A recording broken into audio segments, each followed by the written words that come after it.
أعوذ بالله من الشيطان الرجيم.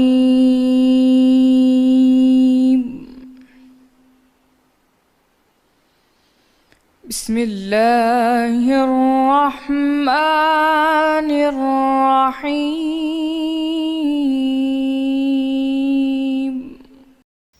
مومنو، جب تم نشے کی حالت میں ہو تو جب تک ان الفاظ کو جو منہ سے کہو سمجھنے نہ لگو نماز کے پاس نہ جاؤ،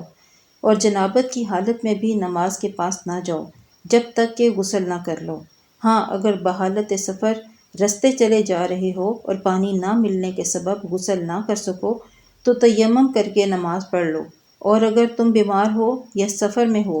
یا تم میں سے کوئی بیت الخلاء سے ہو کر آیا ہو یا تم عورتوں میں سے ہم بستر ہوئے ہو اور تمہیں پانی نہ ملے تو پاک مٹی لو اور منہ اور ہاتھوں کا مسح کر کے تیمم کر لو۔ بے شک اللہ معاف کرنے والا اور بخشنے والا ہے۔ بھلا تم نے ان لوگوں کو نہیں دیکھا جن کو کتاب سے حصہ دیا گیا تھا کہ وہ گمراہی کو خریدتے ہیں اور چاہتے ہیں کہ تم بھی راستے سے بھٹک جاؤ؟ اور اللہ تمہارے دشمنوں سے خوب واقف ہے، اور اللہ ہی کافی کارساز اور کافی مددگار ہے۔ اور یہ جو یہودی ہیں ان میں کچھ لوگ ایسے بھی ہیں کہ کلمات کو ان کے مقامات سے بدل دیتے ہیں اور کہتے ہیں کہ ہم نے سن لیا اور نہیں مانا، اور سنیے نہ سنوائے جاؤ، یعنی وہ ایسے الفاظ بولتے ہیں جن کے دو معنی ہوں، یعنی دعا و تعظیم یا بد دعا اور تحقیر،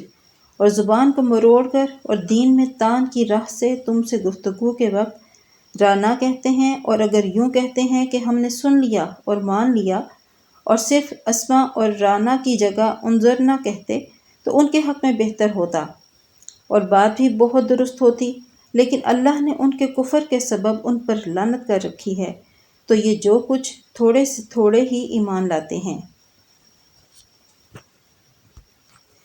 اے کتاب والو، قبل اس کے کہ ہم لوگوں کے چہروں کو بگاڑ کر ان کی پیٹھ کی طرف پھیر دیں یا ان پر اس طرح لعنت کریں جس طرح ہفتے والوں پر کی تھی، ہماری نازل فرمائی ہوئی کتاب پر جو تمہاری کتاب کی بھی تصدیق کرتی ہے ایمان لے آؤ، اور اللہ نے جو حکم فرمایا سو سمجھ لو کہ ہو چکا۔ اللہ اس گناہ کو نہیں بخشے گا کہ کسی کو اس کا شریک بنایا جائے، اس کے سوا اور گناہ جس کو چاہے معاف کر دے، اور جس نے اللہ کا شریک مقرر کیا اس نے بڑا بہتان باندھا۔ کیا تم نے ان لوگوں کو نہیں دیکھا جو اپنے تئیں پاکیزہ کہتے ہیں؟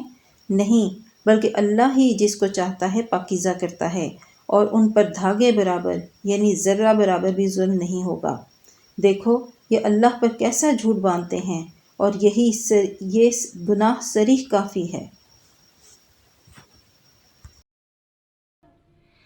صدق اللہ